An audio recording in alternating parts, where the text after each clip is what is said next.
diri nga mga barangay ginaduso sa syudad sang Iloilo. Masami nga ginatunaan sang sunog kag brownout amo ang mga jumper connections o kon illegal nga pagtakod sang kable sang kuryente nga wala sang kontador. Apang subong bangod sa nagapadayon nga clearing operation, ini ang amat-amat na nga ginpangkakas, ilabi pa sa pila ka mga barangay sa syudad sang Iloilo. Suno ka Executive Assistant for Public Utilities Randy Pastolero. Sila ang naga-coordinate man sa More Power Iloilo agud mapadasig ang clearing operation.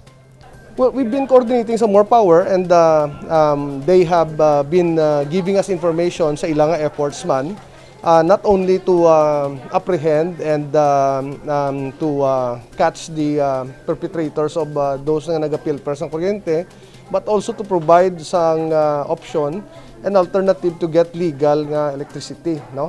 Para kay Engineer Pastolero, ang mabudlay sadto nga pagproseso kag ang requirement sa pag-apply para sa koneksyon sang kuryente ang isa sa mga rason kung nga naga-jumper ang iban nga mga pumuluyo sa syudad. Sa una, ang plastada kay may mga requirements nga daw hindi nabudlayan sila mag-submit, so ang iban daw na discourage na lang nga mag-apply pa for service connection, and some of them are relying also sa city government para sa ilang requirements sa kuryente, no? So ang gusto ni Mayor Matabo is that dapat independent ang mga barangay nga magbayad sang ila mismo kuryente halin sa ila mismo budget, kay may budget man sila nga allocated para dira, no? So amo nang aton nga ginatrabaho together with the More Power, naga-coordinate kita kay para nga matigayon ini tanan. Ila ginhimo nga halimbawa ang barangay San Pedro Molo nga amat-amat na nahilway sa jumper connections. Base sa datos sang More Power Iloilo, sa 714 ka mga panimalay sa nasambit nga barangay, mayara sadto sang 301 ka mga illegal connections. Apang subong, ini na ang ginakabig nga jumper free. So far I know na nag-coordinate sila sa mga barangay kapitanes, especially ginubra nila nga sample ang sa unang San Pedro Molo. Nag-commit ang barangay to help nga ma-eradicate ang jumpers, and they would cooperate by applying for service connections. So nahimo kag natigayon, no? So ma-consider naton nga supposedly jumper free, but I know it's a 24-hour job. Meaning may ara ginaya permi nga matry mag-take advantage. So that's the challenge sa aton nga power distributor. Sandig sa 2020 to 2021 accomplishment report sang More Power Iloilo, sang nag-umpisa ang clearing operation, humalin sa 30,000 ka mga jumpers, may kapin 12,000 na ka mga panimalay ang may kaugalingon nga kontador.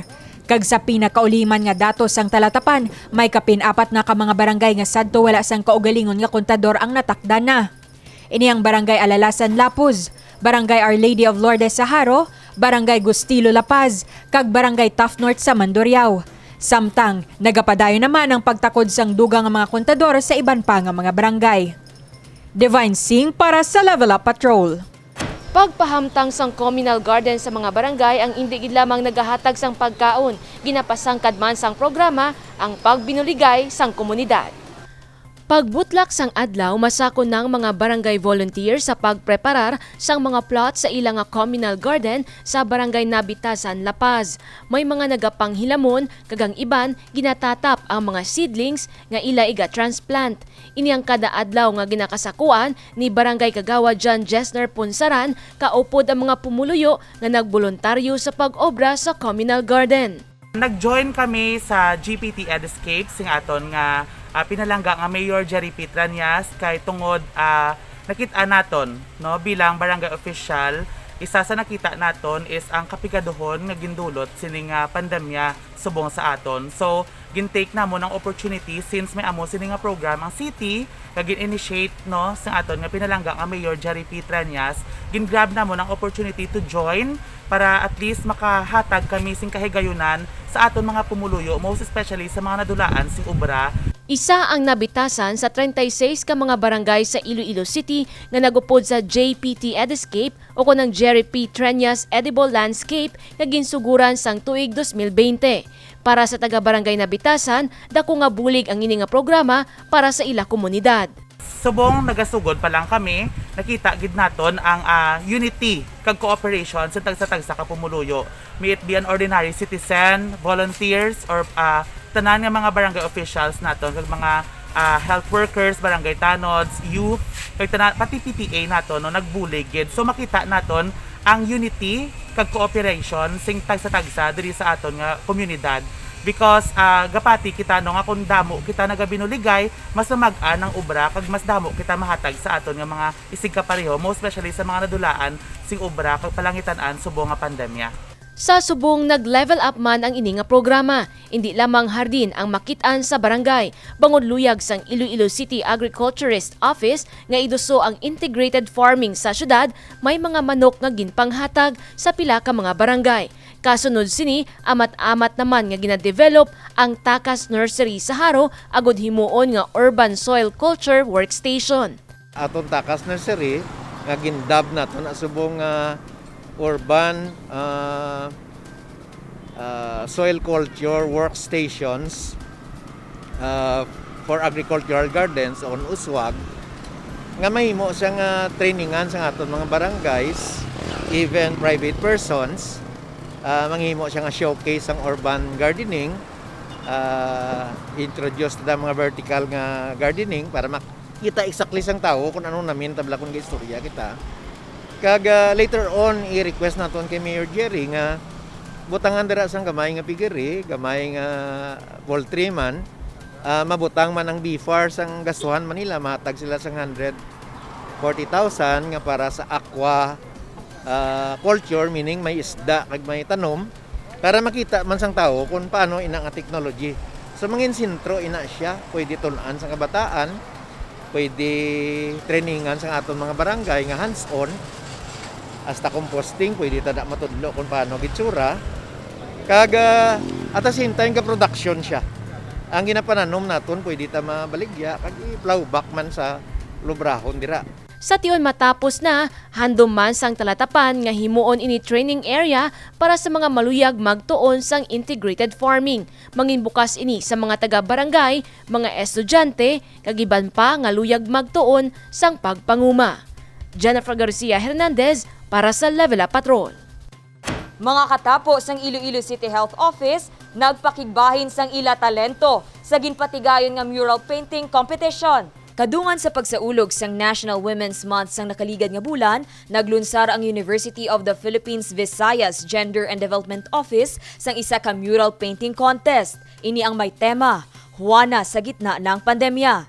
Dirigin pakigbahin ng Diane Rose Tuazon kag Marvin Ministros, mga personnel sang City Health Office, ang ila abilidad sa pagpinta.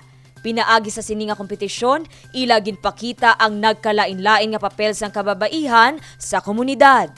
So ang amon nga artwork nagapakita siya sang lain-lain nga roles ng babae sa pandemic. So may aran dira sang frames nga nagapakita sang divisions or like limitations naton, barriers naton subong. But despite that, but despite sa mga limitations naton, still connected kita. Kag ang babae makita gid naton ang iya role bilang nurturer kag leader man sa komunidad. Naghimo kami sa amon concept and then eventually ginhimo man namon ang design sa amon nga artwork. So naghugot lang gid kami sa amon nga ginaagyan man kay tungod ang theme naton sa aton nga mural is ang pandemic nga experiences ang aton nga mga kababaihan.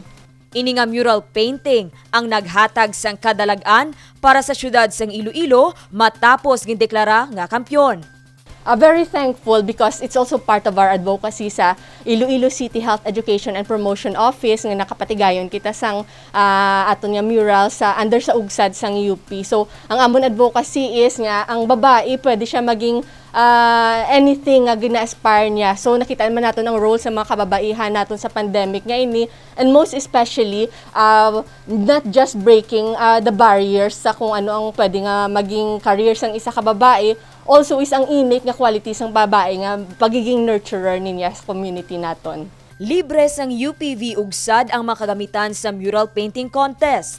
Very thankful because despite actually nga medyo masako gid diri sa City Health Office, napatigayon gid gihapon namon, naka-share kami sang amon nga skills and amon nga abilities and time also because hindi man namon hindi man na siya namon ma-neglect nga advocacy man ini siya. It's also part of our advocacy diri sa Iloilo City Health Office. Biling part man kami sa circle sang Gender and Development Team. So, very thankful gid ako sa opportunity nga nakapatigayon sang advocacy through a creative process naman.